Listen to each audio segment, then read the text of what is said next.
Last time we talked about the law of reflection, and so this time we're going to look at the simplest mirror, which is a flat mirror or a plane mirror. If you see that in your diagram, this is the mirror, this vertical line that I have drawn.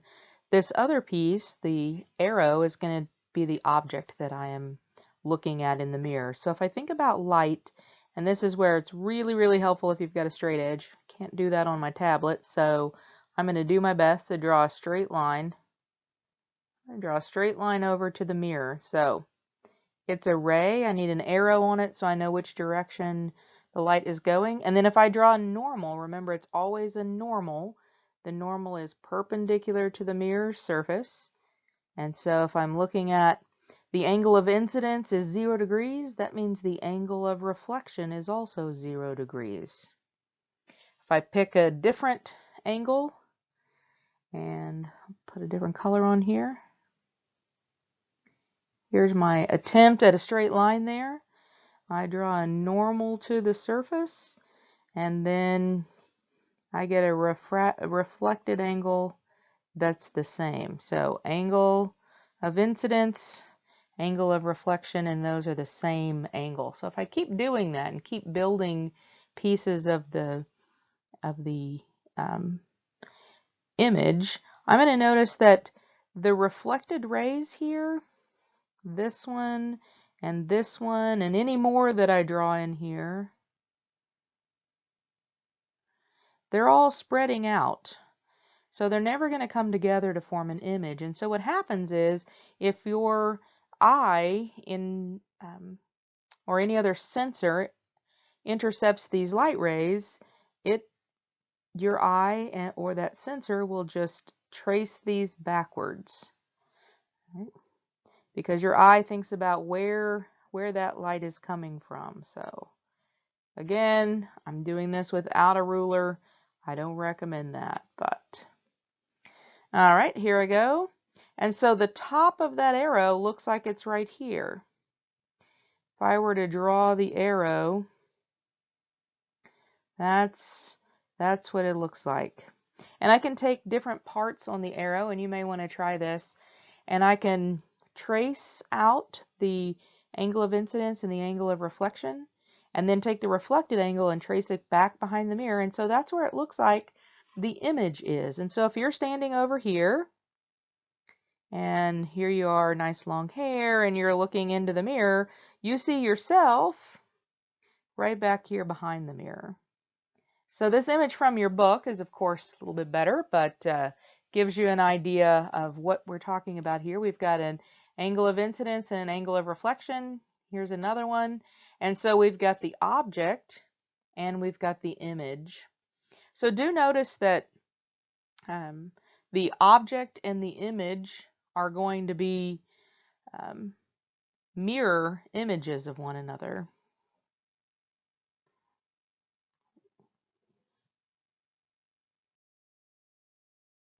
So curved mirrors can produce images that are magnified. So these are the mirrors I mentioned before, makeup mirrors. And so there are a couple of things that we need to think about with this curvature. If something is curved, then it's going to have a radius. And so the radius of curvature is that radial measurement from the center to the mirror. And then the center of curvature is that point that we would draw as the center of that curved surface. So think about if you were to use a protractor, or a compass probably is a better example. So we have these compasses like this, and we put one point down and there's a pencil on the other end, and we draw around. What we end up with is a circle, and right in the middle is where the point of that compass was. That's what we're going to call, that's C. That's the center. The measurement between C and the edge, that's R. That's the radius of curvature.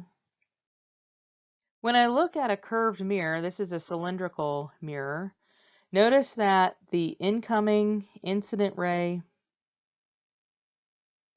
and the reflected ray follow the law of reflection. And because all of these are parallel and this is a circular surface, then all of those parallel rays get reflected so that they all go through the same point. This is capital F. That's the focal point. All right. And the distance between the focal point and this edge of the mirror out here is called the focal length.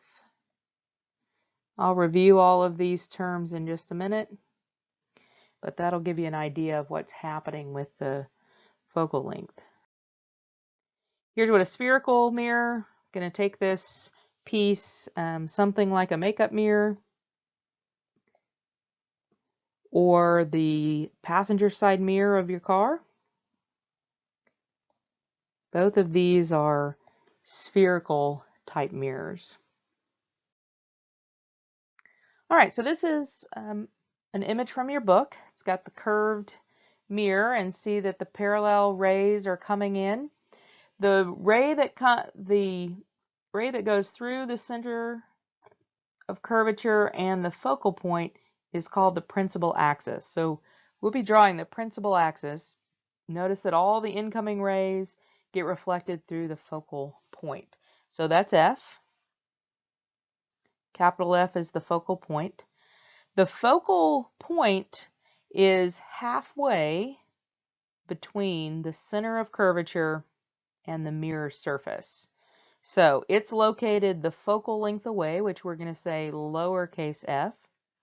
And so what I'm looking at when I'm measuring R is going to be 2 times f. The radius of curvature, that measurement, is equal to twice the focal length because the focal point is located halfway between the center of curvature and the mirror itself. Now, I mentioned reversibility of light to you earlier, and so if I have parallel rays coming in, they'll get reflected and all go through this focal point.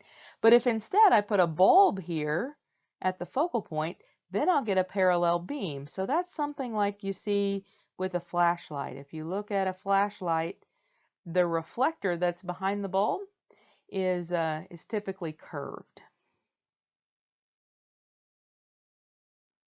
So I'm going to write down a few of the terms here. We have a center of curvature.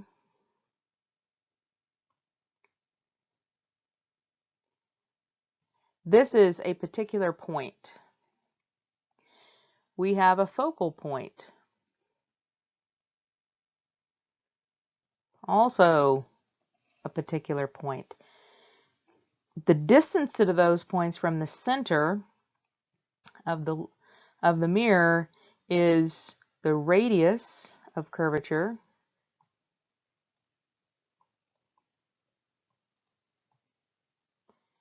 So this is a length. And the distance here is the focal length.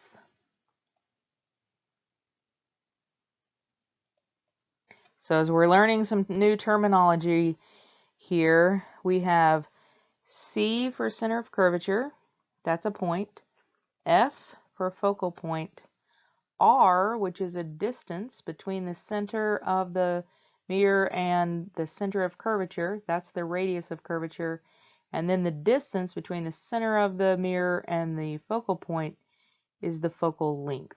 So capital letters for center, radius, and focal, and then lowercase kind of script looking f for focal length. In addition to that, we're going to have some measurements that we take of the image and the object. And so if I want to measure the height of the object, then I'm going to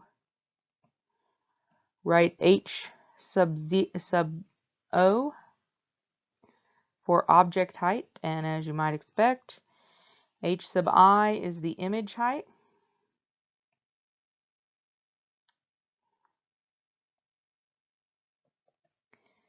Right.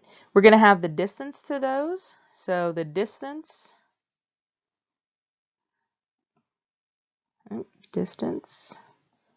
to the object and the distance to the image.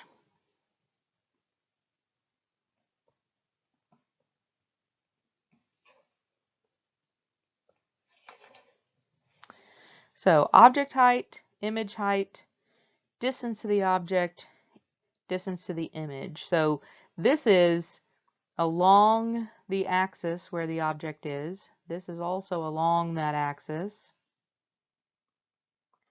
These two are both measured perpendicular to the axis.